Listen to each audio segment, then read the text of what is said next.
Hi there, I'm Joey. I'm Jacob. And we are watching Star Trek for the first time. Last time on Star Trek, we said farewell to I struggle to say beloved, but a member of I was the gonna say beloved, question mark. beloved question mark. Lieutenant Yar died. And also, I gotta say, we're recording this right after the last video. Something we neglected to bring up in the last one was that in Skin of Evil, there was a moment when Picard says, "Worf, you're acting chief of security right now," and I was like, "Oh, that's right. He wasn't chief of security before." And you were like, "Wait, why did we think that?" It's like probably because he's chief of security for significantly longer than Yar is. So, right? Like it should have really our cultural assumption about Worf as a character not being chief of security being weird. Yeah. I think it was mostly just because in general, Worf is just a more well-known character from the show. But yeah, just an interesting point, and also a really funny point. I think it was a funny moment in the episode. It's like, oh, is that why we think that? But anyway, today we're watching an episode called "We'll Always Have Paris." Always have Paris. Okay. We'll always have Paris. I'm assuming this is going to be a massive let's take a step back and chill after the last episode. I'm guessing that's what this is. If my money is on a holodeck episode. I was just gonna say that. Yeah, I'm assuming it'll be a holodeck episode, but I guess we'll find out. We're gonna get into post-episode thoughts in a second. Be sure to join us then. We're about to watch "We'll Always Have Paris." I think this episode really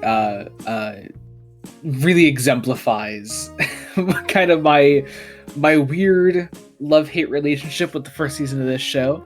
And that is that I didn't even really love the episode, but it just the fucking cast, man. The fucking cast.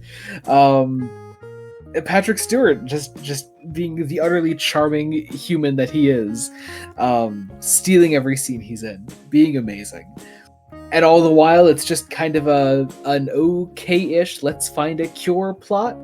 Yeah, the plot itself isn't even bad. It's just kind of boring, kind of standard, with a different flavor of the problem. Yeah, well, I think like overall, this plot could be literally any Star Trek episode, but it is the added character drama of Picard's old flame is married to this guy that we're trying to find the cure for. So there's that sort of character drama in there, but also.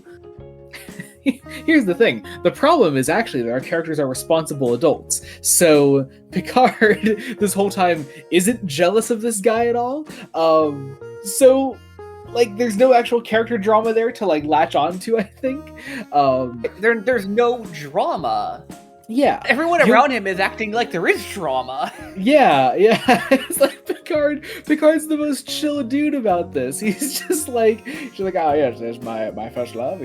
She's married to this man, and I have to save this man's life. And everyone's like, ooh, and he's like, what's the problem here? And, it's just like it's weird. I also realized I didn't even mean to do it. I literally said right before this recording, one of these days our ship Patrick Stewart impressions are going to invade one of these videos. And I didn't even mean to do it, but I've been doing it so much lately as we get towards the end of this season. But I only do it during the episodes usually. I fail is what I'm trying to say. God. Anyway, actually, that's about it.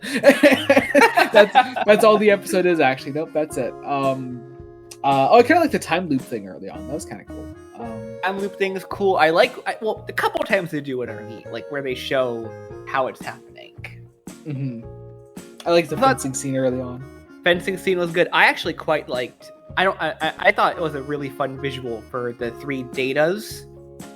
Oh yeah. And how so Data goes down to solve the problem. He patches the hole to the other universes. That's all the context you'll ever need.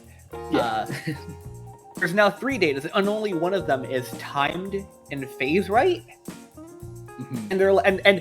And only Data is the only character who could look at himself and go, which one of us is the only real one? Yeah. I like that. It's just a really fun idea. Really cool. But really, I think where this episode shines is where the title comes from. It's the Casablanca reference, but it's because it's Picard and Star Trek in general. It's literally Paris.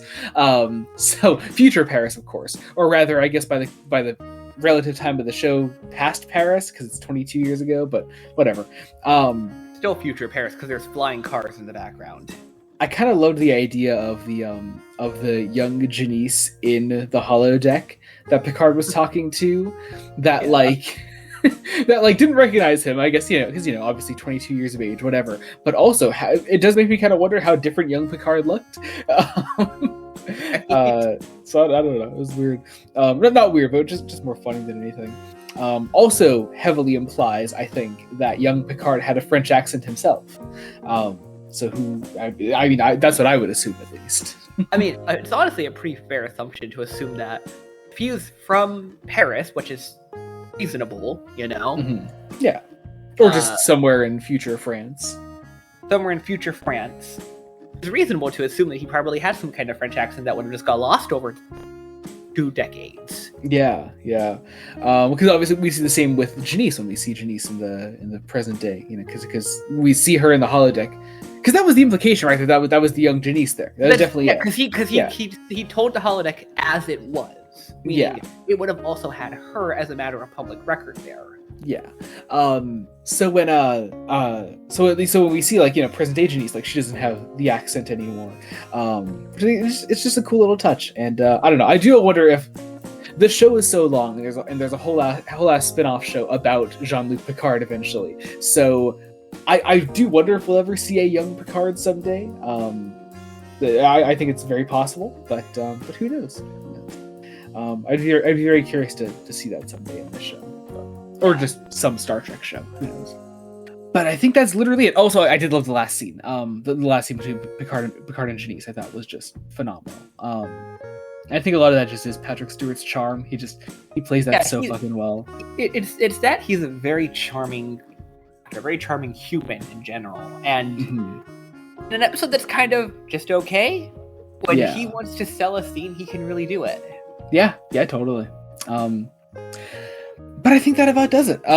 We have 2 episodes left in this season, which is weird to think about. This season has gone by really slowly for us, just because delays in recording schedules and all that. But yeah, we have 2 left, and I am very excited to see how the season ends. I'm curious to see if we'll ever talk about the death of Tasha Yar again.